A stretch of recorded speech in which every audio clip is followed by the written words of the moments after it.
Saya kira saya aku nggak ada referensi untuk bisa berkomentar ke situ. Itu ranahnya penegak hukum.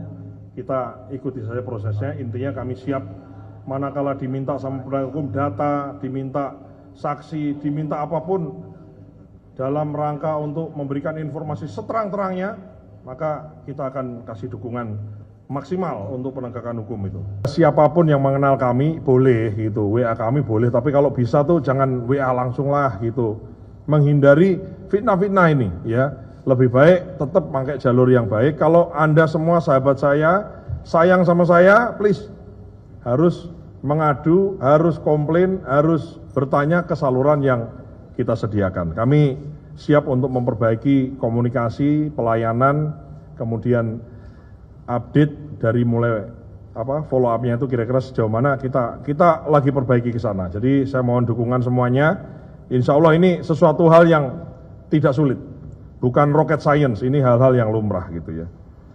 Bapak dan Ibu semua yang saya hormati, di momen kesempatan ini juga media center penting ya. Saya kira rekan-rekan media bisa ngecas handphone ya kan. Ngecas handphone aja ya, kalau ada kopi-kopi lah adalah gitu ya, bisa santai. Indomie nggak boleh sebut merek, mie instan ya, nggak boleh sebut merek. Mie instan tadi ada yang usul, salah satu wartawan, Mas Dar kalau bisa ada mie instan gitu. Mohon maaf ini kan namanya badan gizi ya, jadi ya please lah ya, harus yang bergizi ya. Jadi kita namanya BGN itu berawalan dari huruf B. Jadi kami ingin BGN itu baik, bagus, benar, bersih, dan bergizi. Nah itu ya.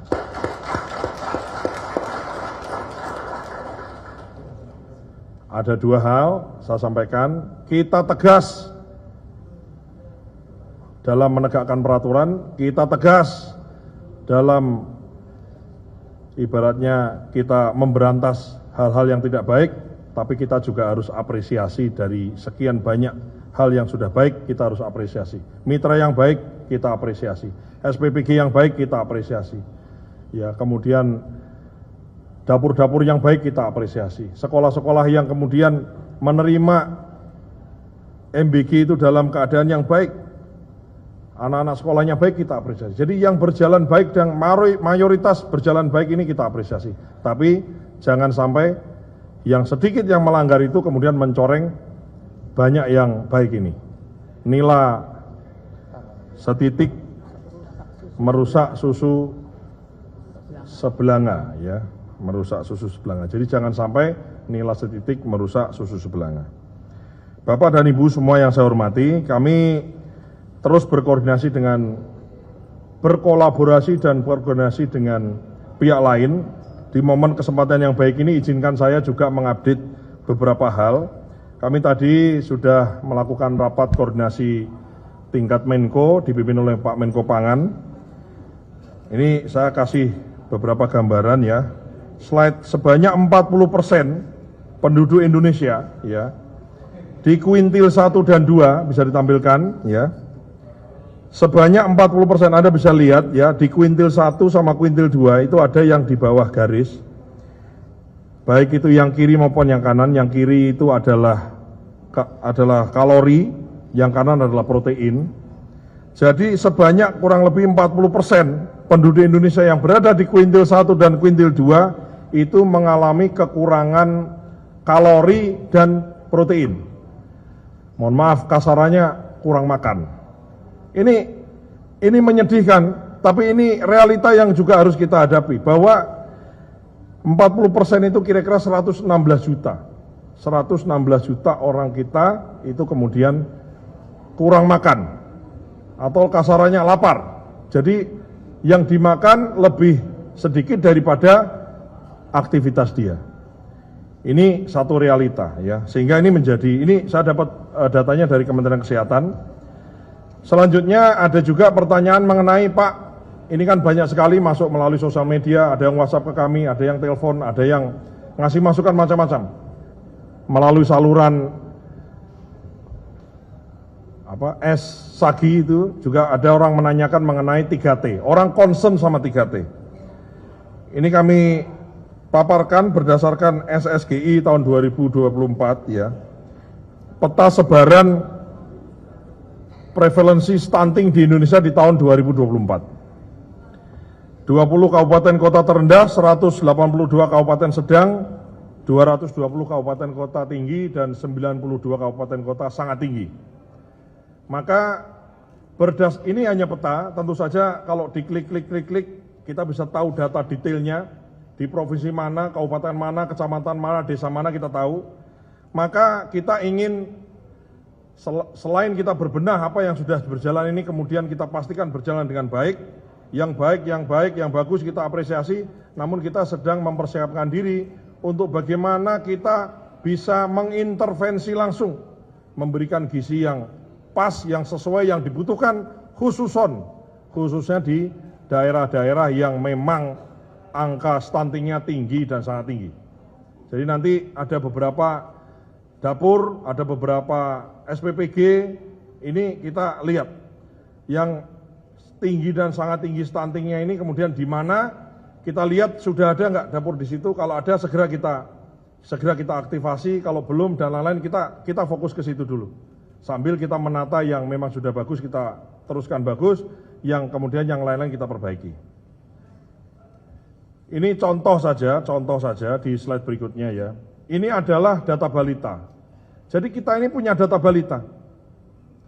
Data balita dapat MBG enggak? Bisa tahu, karena kita akan based on, atau kita sudah based on NIK. Jadi anak-anak itu walaupun NIK kan nomor induk kependudukan, nggak harus dewasa, anak baru lahir sudah ada NIK-nya. Jadi balita, anak sekolah itu nanti ada NIK-nya, ini contohnya. Kemudian dapat MBG enggak? Stunting enggak dia? Datanya ada di Kemenkes, kemudian kita cross data antar lembaga, sehingga kita bisa tahu anak sekolah, SD, SMP, SMA, balita, ibu hamil ini ada di mana, kondisi kesehatannya seperti apa, dapat MBG apa tidak. Setelah dapat MBG, lebih baik apa tidak? Ngeceknya bagaimana, Pak Kabadan? Cara mengeceknya adalah melalui cek kesehatan gratis. Jadi ada cek kesehatan gratis, maka untuk anak-anak balita, ibu hamil ini, sama anak-anak sekolah, bukan hanya sekali, kami mengusulkan ada pengecekan kesehatan gratis ini dilakukan lebih dari sekali, sehingga outcome ya, program itu selalu mengandung 3, Bapak Ibu semua, awak media, 1 output, 2 outcome, 3 impact. Kalau outputnya makanan, bagus nggak outputnya? Kalau outputnya bagus, jumlahnya sesuai, gizinya bagus, kemudian lengkap kandungan gizinya, itu output. Dengan output yang bagus, tidak basi, tidak ini semua higienis, bersih dan seterusnya. Dengan output yang bagus, maka kita harapkan akan menghasilkan outcome-nya bagus. Outcome-nya bagaimana? Anak-anak yang tadinya stunting tidak stunting, yang tadinya sakit jadi sehat, yang tadinya kurus, underweight bisa jadi normal dan seterusnya. Itu adalah outcome. Lantas impact-nya apa? Impact-nya adalah impact jangka panjang. Anak-anak ini tambah pinter enggak? Kemudian skor ini, skor itu di bidang akademiknya lebih baik enggak? Daya saing kita lebih baik enggak? Itu adalah impact-nya. Jadi Bapak dan Ibu semua yang saya hormati, BGN ini namanya Badan Gizi Nasional, bukan Badan Makan Nasional. Jadi ngasih makan itu adalah sarana ngasih gizi. Intinya ada pada gizi. Jadi saya minta masukan ya, dilihat, silahkan. Ini sudah ada kontak pengaduannya. Kalau dirasa ada yang nggak benar, dirasa menunya nggak sesuai dan lain-lain, kita siap perbaiki semua. Jadi insya Allah komitmen kami dari awal, BGN adalah badan gizi yang terang benderang, Indonesia terang benderang, tidak gelap-gelapan.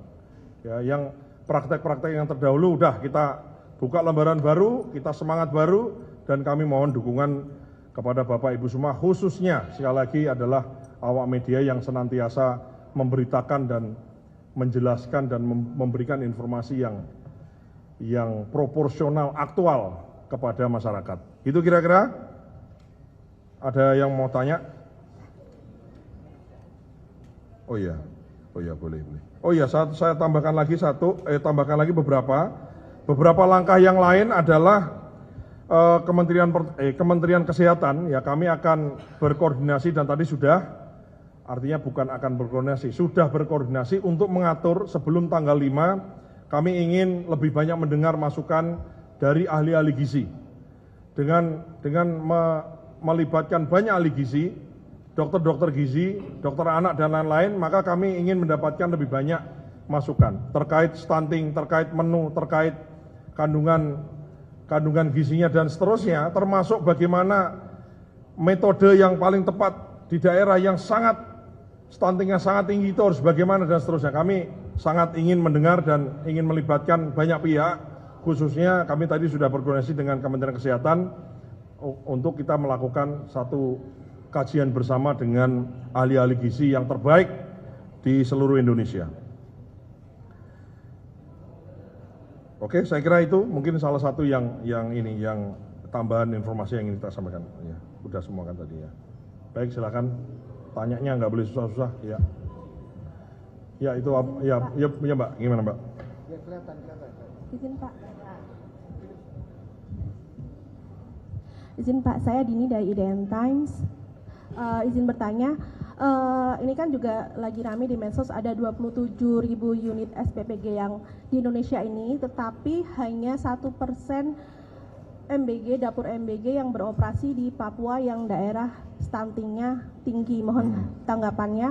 Dan kedua Pak, mohon tanggapan juga bahwa kemarin Kejagung mengungkap fakta persidangan terdapat pemborosan 10,5 triliun per tahun dalam program MBG. Mohon tanggapannya Pak. Oke, terkait pemborosan saya kira saya aku nggak ada referensi untuk bisa berkomentar ke situ, itu ranahnya penegak hukum. Kita ikuti saja prosesnya, intinya kami siap manakala diminta sama penegak hukum data, diminta saksi, diminta apapun dalam rangka untuk memberikan informasi seterang-terangnya, maka kita akan kasih dukungan maksimal untuk penegakan hukum itu. Nah, terkait Papua 1% dan lain-lain dan semua, nggak hanya Papua, NTT, kemudian di Maluku, di mana-mana, ini semua ada petanya, kita mau perbaiki ke situ, ya. Kita mau perbaiki yang memang harus penting dan genting harus diperbaiki. Jadi ada masalah itu kan ada yang penting, genting, nggak penting tapi genting, ya kan, nggak penting dan nggak genting. Jadi kita ini aja, kita klasifikasi dari sisi itu, ya. Subscribe, share, like, and comment. Subscribe, share, like, and comment. Subscribe, share, like, and comment. Subscribe, share, like, and comment. Subscribe, share, like, and comment.